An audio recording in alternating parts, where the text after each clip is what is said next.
안녕하세요 여러분. 네, 요새 경기도 좀 안 좋고 부동산 경기가 좀 안 좋다 보니까 굉장히 힘들어 하시는 분들이 굉장히 많으실 것 같으세요, 그죠? 그리고 그래서 좀 그런 부분에 관련해서 제 경험담을 좀 말씀을 좀 드리려고 합니다. 그래서 저는 이제 2008년 금융위기를 이제 바로 겪었거든요. 그래서 제가 이제 투자를 2004년도부터 해서 2008년도까지 굉장히 했는데 2008년도에 금융위기를 겪으면서 저도 좀 굉장히 좀 힘들었었거든요. 그래서 그때 제 경험담을 말씀드리면 여러분들 좀 도움이 되실 것 같은데, 지금 분위기가 좀 2008년도 그 금융위기 때랑 좀 굉장히 좀 비슷한 것 같아요. 그때도 지금처럼 굉장히 좀 암울하고 침울하고 또 희망이 없은 것만 같았던 그런 시기였던 걸 말씀드리고요. 그리고 그때도 2006년도에 이제 아파트 가격이 많이 오르다 보니까 그때 이제 영끌에서 사신 분들이 굉장히 많았었어요. 2006년도에. 그러다가 2007년, 8년도 이제 금융위기 겪으니까 이제 영끌을 해서 사셨던 분들이 좀 굉장히 힘들었던 부분들도 있었고, 그래서 지금도 최근에 2020년도에 좀 부동산 가격이 많이 폭등했을 때 영끌을 해서 집을 사신 분들이 꽤 계실 거란 말이죠. 그래서 그분들한테도 제 경험담을 말씀드리면 좀 도움이 되지 않을까 싶어서 좀 말씀을 드리려고 합니다. 자, 그래서 우선 그때 그 당시 2008년도 금융위기 때도 분위기가 굉장히, 그때도 한 겨울이었던 것 같은데, 그때도 이제 언론에서도 그렇고 굉장히 그 되게 암울했어요. 뭐 국가 전 세계적인 금융위기로 인해서 굉장히 경제가 굉장히 안 좋아질 것 같고, 내년에 2009년도엔 더 안 좋아질 것 같다, 뭐 이런 식으로 계속 뉴스도 나오고, 분위기도 안 좋고 소비 심리도 꽁꽁 얼어붙고, 굉장히, 그래서 다들 이렇게 몸을 좀 이렇게 좀 이렇게 자제하고 소비도 좀 자제하고 뭐 이런 식으로 하던 그런 시기였거든요.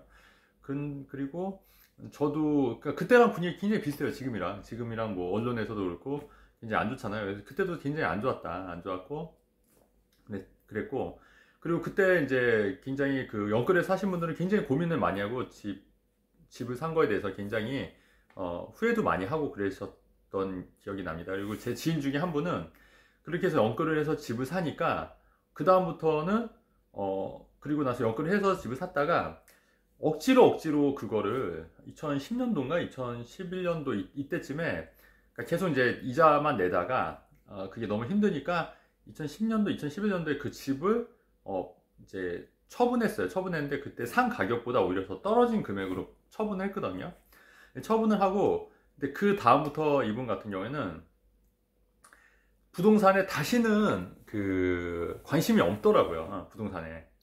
부동산에 다시는 관심이 없다가 없는 거예요. 그래서 오히려 이제 2014년도부터 사실 부동산 가격이 다시 오르기 시작했잖아요. 근데 그때도 부동산을 못 사셨어요. 못 사셨다가 끝끝내 이제 집을 못 샀던 케이스입니다. 그래서 여기서 우리가 또 얻어야 될 교훈은 뭐냐면, 이렇게 그 한 번 데이면 두 부류가 있는 것 같아요. 어떤 부류냐면, 어떤 분들은 그게 너무 스트레스 받고 힘드니까 그 다음부터는 투자에 대해서, 부동산에 대해서 전혀 관심을 안 갖는 부류들이 생긴다는 거죠. 왜냐면 이러다가 내가 정말 스트레스 받아서 죽을 수도 있겠구나, 내가 정말 이게 너무 힘든 거구나, 투자는 이렇게 어려운 거구나, 내가 하는 게 아니구나, 이런 생각이 들어서 투자를 다음부터 쳐다도 안 보고 다음부터 안 하시는 그런 부류들이 생길 수 있다. 그래서 지금 영끌하신 분들도 아마 조금 더 지나면, 나 이제 투자는 절대 안 해, 부동산 투자 내가 다신 하나 봐라, 내 부동산 투자는 정말 안 하고 투자는 나랑 담쌓아야겠다, 이렇게 해서 아예 투자를 안 하고, 또 이거를 이제 손절을 해서 매도를 하시면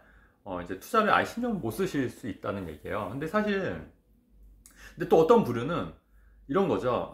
이렇게 해서 투자가 시기를 잘못 탔기 때문에 내가 이렇게 손해를 볼 수 있었구나, 하지만 내가 시기를 잘못 판단하지 않으면 또 오히려 또 좋은 기회가 생길 수도 있겠다, 이런 식으로 해서 또 계속해서 공부를 해서 또 2014년부터 2021년까지 그 상승장을 또 타신 분들도 분명 있거든요. 그런 경험을 토대로 저도 물론 그 안에 포함이 되는 거고요. 그래서 이렇게 오히려 실수를 딛고 내가 더 투자를 하면은 더 좋은 방법이 있을 거라고 생각을 해서 열심히 또 공부도 하고 또 부동산 돈도 모으고 이렇게 해서 하신 분들도 꽤 적진 않았다, 이런 말씀을 좀 드리는 겁니다.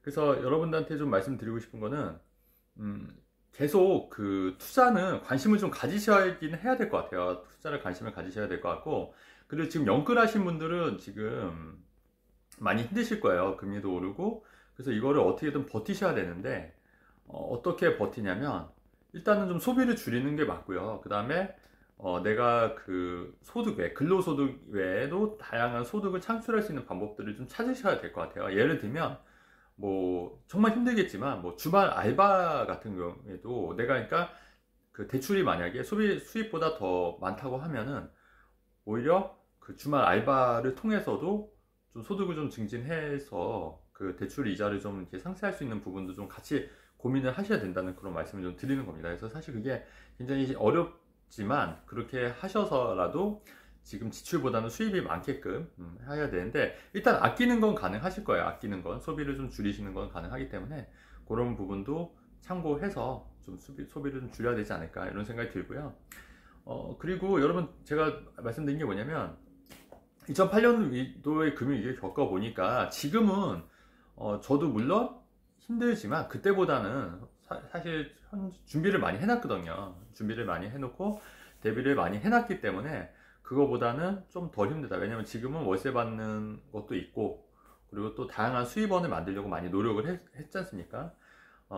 그 중에 이제 하나가 이제 이 건물주 마블도 이제 포함이 되어 있는 거고요. 그래서 다양한 수입원. 그래서 제가 항상 말씀드렸던 게 현금 흐름이 굉장히 중요하다고 말씀드렸잖아요. 자산도 자산인데 현금 흐름, 앞바퀴, 뒷바퀴 말씀드렸지 않습니까? 그래서 자산도 중요하지만 이 현금 흐름이 원활하게 돌아가야지 제가 스트레스를 덜 받고 그 다음에 또 투자도 계속해서 지속적으로 할 수 있다고 말씀을 드리는 거예요. 그래서 현금 흐름의 중요성을 제가 누차 강조를 했던 부분이고, 저 또한 이제 현금 흐름이 좀 줄긴 했지만 또 다양한 부분에서 또 그런 걸로 이제 보완하려고 많이 노력을 했기 때문에 2008년 또 금융위기 때는 좀 덜 힘들다. 그러니까 여러분들도 그 생각을 하셔야 돼요. 그러니까 여러분들도 좀 다양한 현금 흐름을 미리미리 만들어 놓을 수 있는 그런 방법들을 계속 고민하고 연구하셔야 될 것 같고 또 투자는 이제 별개로 투자를 하셔야 되는 부분이 있는 거고요. 그렇게 하셔야 될 것 같고 그 현금 흐름이 원활하게 하려면 꼭 우리가 꼭 사업적인 부분으로 만들 수도 있지만 또 한편으로는 아까도 말씀드렸듯이 뭐 이렇게 다양하게 뭐 투잡, 쓰리잡을 통해서도 현금 흐름을 만들 수 있는 거니까 그런 것도 한번 좀 생각을 해보셔야 되지 않을까 개인적으로 좀 그렇게 생각을 하고요.